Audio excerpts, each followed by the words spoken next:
जो मैंने विधानसभा में क्वेश्चन में ये नहीं उठाता तो सरकार क्यों कहती कि विधानसभा में आपका सम्मान रखते हुए आगे मेवात में किसी भी बूचर खाने को खोलने की इजाजत नहीं दी जाएगी। इसमें बाकायदा मेरा जिक्र किया हुआ है। आप लोगों के सामने हड्डी पीसने की मशीन थी, लगी हुई थी फैक्ट्री दोहा में, सील कराई। ये मेरे नाम से ऑर्डर है, मामन खान ये रहे। उसके बाद मैंने विधानसभा में 25/2/2026 को बूचर खानों को बंद करने का क्वेश्चन उठाया था। उससे पहले भी मैंने 4 बार विधानसभा में बूचर खानों को बंद करने का मैं मुद्दा उठा चुका हूं, आप लोगों के सामने छपे हुए। अभी अभी फेयर कंपनी 28 मई को मैंने खुद जाकर के नहीं इस फैक्ट्री के खिलाफ विधानसभा कमेटी का मैं मेंबर हूं, पोल्यूशन का मैंने विधानसभा कमेटी में ये बात रखी, जिसके ऊपर कुछ ही दिन में एक्शन होने वाला है, क्लोजर होने वाला है। उसके बाद ये विधायक मामन खान की शिकायत पर एक्शन, फिरोजपुर जिला के स्लेटर हाउस पर छापा, क्या ये नसीम अहमद ने उठाया है? और अभी अभी ये किस तरह का फ्यूल इस्तेमाल करते हैं। 7 जुलाई को मैंने सभी बूचर खानों के खिलाफ लेटर लिखे सरकार को दिए हैं। इन पे एक्शन होने वाला है बहुत जल्दी, जिसकी ये बात करता है कि विधायक जनप्रतिनिधि होने के नाते जनता की आवाज को नहीं उठाता। अभी ये देखिए स्ट्रकपुरी का क्या हाल है बूचर खानों का, जो मैं अभी 7 जुलाई को उनको उठा के आया। क्या ये नसीम अहमद उठाता है? इसको ये पता नहीं, सोने से इसको फुर्सत नहीं मिलती कि जनता का क्या हाल है, ये क्या क्या फैक्ट्रियों में इस्तेमाल कर रहे हैं। ये लेटर 21 जुलाई को मैं देके आया हूं अभी सरकार को बूचर खानों के ऊपर।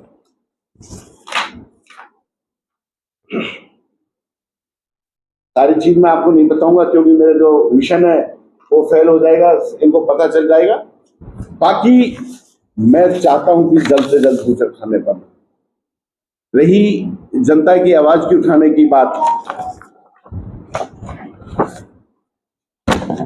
इससे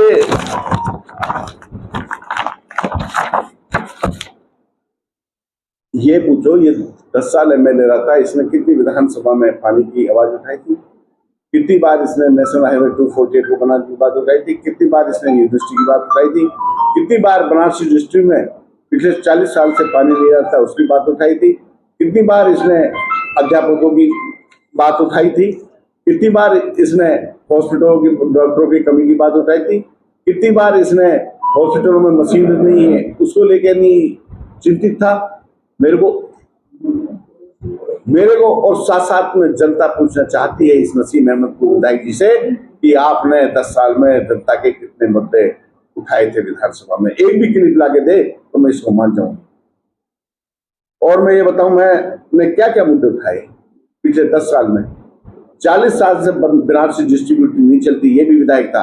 आज जाके देख ली, उसके पंप बनवाए, उसकी नई डिस्ट्रीब्यूटर सारी में किस तरह से पानी चल रहा है और किसान टाइम पे पानी लेते हैं। आप लोगों के सामने ट्रामा सेंटर की बात मैंने उठाई, उसमें विज साहब ने कहा था कि हम ट्रामा सेंटर देंगे आपको बना करके, नहीं, लेकिन सरकार ने फिर मुकर गई। मैंने अभी आप लोगों के सामने नांगल मुबारकपुर में यूनिवर्सिटी बनाने की सरकार के सामने बात होगी, जिसको सरकार ने कहा कि हम इसकी एक कमेटी बना रहे हैं। ये सरकार जाने बनाएगी या नहीं बनाएगी। मैंने जो अध्यापकों की कमी थी उसकी बात मैंने विधानसभा में मैंने उठाई कि हमारे यहाँ बच्चे पढ़ नहीं लिख पा रहे हैं, हमको टीचरों की कमी वो दीजिए।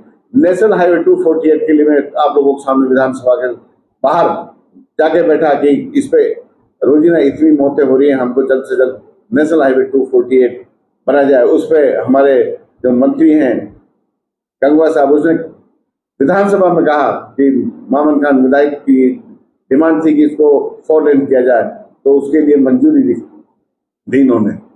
और आप लोगों के सामने अभी अभी स्कूलों में जाके नहीं छापा मारा कि बच्चों की पढ़ाई कैसी हो रही है, आप लोगों को सबको पता है।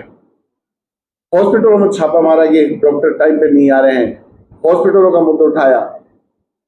ये बता दे ये कि कौन सा मुद्दा मैंने जनता का विधानसभा में नहीं रखा, कौन सी बात मैंने विधानसभा तक नहीं पहुंचाई जो मेरे को लोगों ने जिम्मेवारी दी थी। मैं ये कहता हूं कि ये पूर्व विधायक जी नसीम अहमद फर्स्ट एड हो चुके हैं, घबरा चुके हैं। आप इसका चेहरा देखो तो चिंता की लकीरें हमेशा इसके चेहरे पर नजर आती है। मैं ये पूछना चाहता हूं कि जनता में मेहनत करें, इस तरह उल्टे सुलटे बयान देने से विधायक नहीं बना करते। हमेशा जनता का प्यार और उनका विश्वास हमें जीतना पड़ता है, तभी लोग हमें विधानसभा में चुन के भेजते हैं। और जो ये कमीशन की बात करता है बार बार, ये खुद बड़ा कमिश्नर खोर होगा जो दूसरों पर इल्जाम लगाता है। 100 एकड़ जमीन यूं ही नहीं बन आती, कोई इनके घरों में रेल सिटी नहीं मान रही, किसी का निवाला छीना होगा जब 100 एकड़ जमीन फेंक दे रखी है। तो मैं इतना ही कहना चाहूंगा कि मैं जनता का जनप्रतिनिधि हूँ, जनता की आवाज हूँ, जनता के साथ खड़ा हूँ। मैं वो विधायक नहीं हूँ जो किसी का फोन नहीं उठाता, मैं विधायक नहीं हूँ हमेशा सोता है तो मैं विधायक हूँ 24 घंटा अपनी जनता के लिए समर्पित हूँ। और हमेशा आने वाले टाइम में भी जिस तरह से पूर्व विधायक जी चाहते हैं कि ये अफसरों की आवाज ना उठाए, उठाऊंगा, उठाता रहूंगा। ये दिमाग से निकाल दे, ये जो परिसर बनाता है कि ये भाजपा में रह के हमको धमकी देने चाहता है, डराना चाहता है, अपने सपने में देखे ये। और जो जनता की आवाज है हमेशा बुलंद करता रहूंगा और हमेशा अपनी पूरी जनता के साथ खड़ा हूं। मैं इनसे कभी घबराने पहले नहीं घबराया और ना अब घबराता। और जिस तरह के इल्जाम लगाते हैं ये नशा का, कमिश्नर खोर का, ये खुद ही लोगों में कमी है जो दूसरों के ऊपर लंछन लगाते हैं। अपने गिरवान में झांक के देखे। मैं इसीलिए आज ये कॉन्फ्रेंस बनाई थी। आपका बहुत बहुत शुक्रिया, धन्यवाद।